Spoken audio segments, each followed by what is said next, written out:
evening, everybody. Luke Gromen, founder and president of FFTT, Forest for the Trees. Hope everyone had a great start to the week. Doing the Periscope here on Monday night after the Super Bowl last night. Didn't want to compete with that game, although judging by some of the reviews, maybe we would have been able to. Some people thought it was kind of a boring game. I enjoyed the defensive struggle. So let's jump right in here. First off, today, factory order, U.S. factory orders, weaker than expected, second straight month. To me, I think this is really interesting. To me, this is a highlight that the 2018 bounce in the dollar that we saw is really, it's similar, but in the opposite way as a year ago at this time. If you remember, a year ago we came into 2018 and the consensus was coordinated global growth. And as the dollar began rallying after March, what was coordinated global growth was quickly shown to be, over the course of the balance of 2018, was quickly shown to be just that the dollar was down 12% in 2017. And so now we're seeing a bit of the reverse, which is that the U.S. Was supposed to be able to outgrow the world, and the strong dollar wouldn't bother us, and it's starting to bite. And so to me, the overriding takeaway is that most pundits seem to remain in denial about the unspoken reality, which is that the U.S.'s biggest export can be dollars and treasury bonds,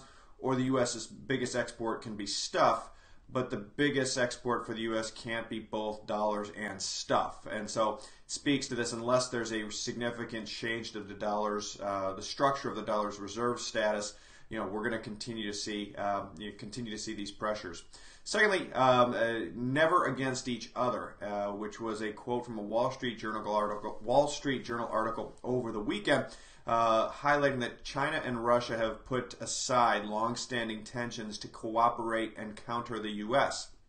This I thought was really interesting, that it's identifying this in a place like the Wall Street Journal. Is, I've heard a number of different times that a Chinese and Russian alliance won't last, that there's historical tensions, and my understanding is that's absolutely true. The issue is that as long as the U.S. has missiles pointed at and only 30 seconds of flying time from Moscow, what Benjamin Franklin said 300 years ago or 250 years ago, which is that we must all hang together or we will surely hang separately, that holds in this case. And so that is ultimately ironic, another irony really, which is that if the U.S. wants to split up or drive a wedge between a tightening Chinese and Russian alliance, arguably the best weapon to do so would be to pull the U.S. military in a large way out of Eurasia. My guess is that's not going to happen anytime soon. And so that leads to the conclusion that you're likely to continue to see tightening ties between China and Russia, which is, as Zbigniew Brzezinski once said, was sort of a worst case scenario that goes against 100+ years of U.S. and U.K. foreign policy, which was trying to keep Eurasia from, the world island, Mackinder theory, from joining together. So I'm going to stop it at that point. As always, check us out, FFTT-LLC.com. If you want to see what we're up to. Obviously, we just recorded, just hit today, last week we recorded it, a Real Vision debate with Brent Johnson and Grant Williams talking about the dollar. It was a blast to do. I hope you enjoyed watching it. If you haven't, check it out at realvision.com. At any rate, we're going to jump on here and take some questions. And I thought that question might come up. Hi, Mike. Yes, with a condition, an important condition. The question from Mike is, hi Luke, did you say you were now bullish for the dollar for 2019 on the Real Vision interview, and why? My Grant asked at the end of it, I don't want to spoiler alert it, but that where we ultimately shake out, and my point was that if you don't get a comprehensive trade deal where you get a weakening of the dollar structurally, obviously, sort of institutionally, akin to a Plaza Accord, against the weakened against the yuan, weakened against a number of others as well. If you don't get an FX part of a trade deal that weakens the dollar, then the outlook is not good for the global economy, and I think ultimately is dollar bullish for 2019. And a big part of that, I think, is ultimately tied to alluded to this in the interview, an ominous change in tone out of the U.S., out of China, just events. I think the odds of things getting very ugly geopolitically have risen meaningfully in the last 3 to 6 weeks. And as I watch CNBC, as I watch Bloomberg, as I'm on FinTwit or Twitter, the consensus is that everybody's paying attention to the Fed, and virtually nobody's paying attention to geopolitics, because for 40 years no one's had to pay attention to geopolitics. And what I'm saying is it's time to start paying attention to geopolitics. I thought that the indictment of a Huawei exec last week, or of Huawei, the overall indictment of Huawei last week, and the extradition of that exec were very big moments. I think we're going to look back in history and see those two have been very big moments. So that's conditionally, but yes, that's exactly where we're at. Let's see, Powell's D. Duvel. So Powell's FOMC comment of rate and balance sheet pause suggests lower dollar is to come very shortly. All else equal, yes, but again, I don't think all else is equal anymore. I think in the last 3 to 5 weeks, the geopolitics have begun to change, and it's been a long time in this country since we have had policy being dictated by the Department of Defense and by the national security establishment, and not the Treasury and Fed. But I think that that's beginning to change again. And so I think it's going to, bottom line, I think it's going to take a lot more than a pause for them if they want to weaken the dollar.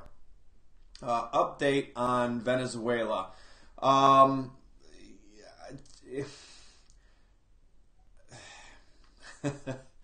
trying to be diplomatic here and objective. I think ultimately, look, we're 3 for 3 with oil exporters, 4 for 4 if you want to throw in, or 5 for 5 if you want to throw in Russian and Iranian sanctions. With oil exporters trying to engage in non-dollar transactions for their oil. And that said, it's not like things were great on the ground. They weren't. They've been very bad in Venezuela. It's been a humanitarian crisis for years. The question is why do we care all of a sudden? That change to me, in terms of timing, may have informational value. We'll see. It sets up a bit of a potential proxy situation between the U.S. and China and Russia, and it sets up a situation where, we have to see how it reacts. If Guaido goes in and renegotiates deals with China, but continues to be close to China, that'll be interesting. Maybe it's it is what it is. If they start repudiating debts owed to China, Russia, others, in the short run, that might be very positive for Venezuela, positive for the U.S. That starts to be a dangerous path, though, if sovereign debt begins to be seen as repayable only out of political convenience and not out of necessity. So we'll see. How do my views differ from the free gold community, if at all? I think they're very strongly influenced by some of the writings of another FOFOA. Ultimately, there's some modest differences. I tend to center around what an FOA said and the importance of oil and commodity trade, but oil specifically and energy as it relates to the need for a neutral reserve asset in order to settle imbalances. So I would say it's been heavily influenced by the free gold train of thought. Let's see. Hi, Gary. Thoughts on Bolton admitting Venezuela regime change is about oil? Stunning admission. I watched that interview, and for it to be that blunt was really interesting, to say the least. I'm not even sure if he to me, it seemed like he was just saying we would do, from a geological standpoint, we would do a better job of producing it. And I think that there's a fair point to be made that, look, under the system they have there, it's been inefficient to be generous at getting oil out of the ground. And so you've had a breakdown in sort of the ability to remove those reserves or lift those reserves, and in an economic way or at all, which is, they have the biggest or one of the biggest reserves bases in the world. So you know, I'd like to look at it and say, gosh, he was saying because we could do a better job of it, which Western companies I'm sure could. But to your point, it is a bit. I don't even know what the right word is. Sinister is too strong a word, but it's, if for people that have sort of been willing to look through a different lens at sort of the last 20 years of geopolitics, it's on one level surprising and on another level not surprising at all, unfortunately. Let's see. Any other questions here tonight? There we go. What are my thoughts on the dollar rally in the last 3 days? I think it is, I think you've seen, ultimately, the dollar short squeeze that so many people have been talking about, Brent talking about with me on the Real Vision, that is absolutely the dynamic at work. And so, all else equal, pressure on the dollar should be up. The question is when does dollar rising create problems for the biggest dollar debtor of them all, which is the U.S. government? There have been a number of different pressure points related to that. So I 3 days, I don't want to make too much of it, but I think ultimately we're going to see more of that kind of dollar rally. Cash, gold, dollar, treasury. I think the level of complacency surrounding geopolitics in the world right now is surprising to me. The most surprising thing I'm seeing by far is the level of complacency surrounding geopolitics, and in particular, U.S. and China. I think it's just assumed there's going to be a deal, and I thought last week with the indictment of Huawei, and I'm not defending what they allegedly did.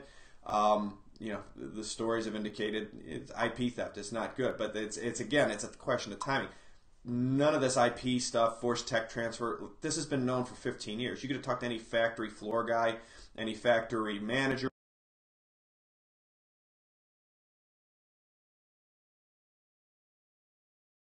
Why is this happening now, and why are we going all the way to indictments? And that, to me, is, again, I'm just really surprised by how complacent people are about geopolitics at this point. But I think they're aware of it, which suggests that if things take a turn for the worse, there's going to go. You're in a situation where you go from nobody worried to everybody trying to panic all at once. Let's see here, a couple more. Bear with me here. U.S. trying to crash things. I don't know if they're trying to crash things as much as I think there is a sudden awareness that the U.S.'s place in the world is at risk, and particularly as it relates to the DoD and national security side. And we've touched on some of these things, but I think a lot of it is now centering around the 5G and technology stuff. And so I think that is really, it ties into my point on geopolitics, where regardless of whether the U.S. is going to try to crash things or or whether they want to or not, to me it just seems like there is a growing quorum of people that see that may be necessary in order to maintain some level of advantage on the national security side. Let me see. Hi, Mike. What's the end game with the U.S. trying to drive Russia into China's arms? I don't know what they're trying to do. It's almost like we've got a couple different strategies, and the strategies are running at odds with one another, and so we're kind of trying. I mean, the perfect headline for it, that kind of describes some of the ideas. There was an article in the Chicago Tribune 3 years ago where it noted that Syrian rebels funded by the CIA were fighting Syrian rebels funded by the Pentagon, and you kind of go, "That's what I'm paying taxes for," and it highlights and look. I understand it's a messy world. Things aren't always cut and dried, but I don't know what the strategy is, what they're trying to do here. It doesn't make sense, because of what they're effectively doing is driving Russia into China's arms, and not giving them any choice. Agreed with you regarding Kissinger. Let me see. Views on physical silver vis-a-vis physical gold as a wealth asset. I like physical silver. I actually bought silver. I sold Bitcoin and bought silver with the proceeds. I didn't have a lot of Bitcoin left, but for the first time, I've owned silver since April of 2011. That was a sale I made quite well. Knock on wood, they don't all go that way. I think silver would do well. I think it will do well, both for the monetary side, but also in terms of the solar panels, alternative energy, use in electronics, etc. But ultimately, I think gold will outperform it this cycle. I think you've seen that with the gold-silver ratio, of course, has kind of risen above historical standards. But ultimately, I think gold's going to rise a lot more based on its its being used eventually as a deflator of global sovereign debt. I mentioned factory orders in a tweet related to the dollar rally. Yeah, well, hi Usman. We jumped on, touch on it when we first jumped on. The bottom line is that factory orders in the U.S. are weakening again, worse than expectations, and I think it's tied to basically the lagged effect of the stronger dollar last year. All right, let's see. I'm going to take maybe one more here. Bear with me if I can get the. Always seems like I can sometimes get it to toggle down, sometimes not. There we go. Okay, keeping hearing more about MMT. At a high level, what is it? At a high level, MMT, modern monetary theory, is effectively you get government control over fiscal policy and you centrally plan fiscal policy to increase that basically you don't operate on fiscal constraints. You run the deficits you want to run, and you centrally dictate where those dollars are spent, and the only constraint are sort of real resource constraints. Inflation is the real constraint. It would theoretically totally work. Quite honestly, the issue is not mechanical. The issue is political. And the problem is that the MMT crowd are going to have to go to the guys with haircuts like mine and guns and say, hey, we're spending $800 billion a year on you, and we're going to need to cut that by 70%, and we're going to increase spending on other things that are ultimately better for society and more productive for society in terms of infrastructure, in terms of education. But there's a very embedded and well compensated lobbies that would not be in favor of that. So ultimately, MMT would lead to a devaluation of the dollar.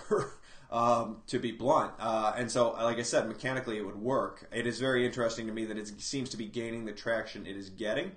I don't necessarily think that's an accident, but ultimately the constraints will be, to it being adopted, will be political, not necessarily mechanical. Let's see. Is the USA trying to face China instead of Russia, especially with Japan and EU cooperation? Hi, Abdel. Possibly. They definitely, both are still, China and Russia are still listed as sort of, adversaries in the latest U.S.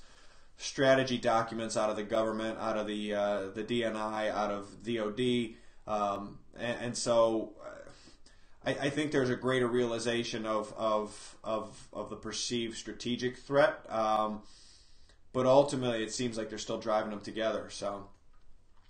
So, well, I tell you what, it looks like about all the questions we have for tonight. I'm going to jump off. I appreciate everybody for joining me, and I will see you all hopefully on Sunday night for another chatting session here on Periscope. So, everyone have a great night, and have a great rest of the week. Thanks, guys.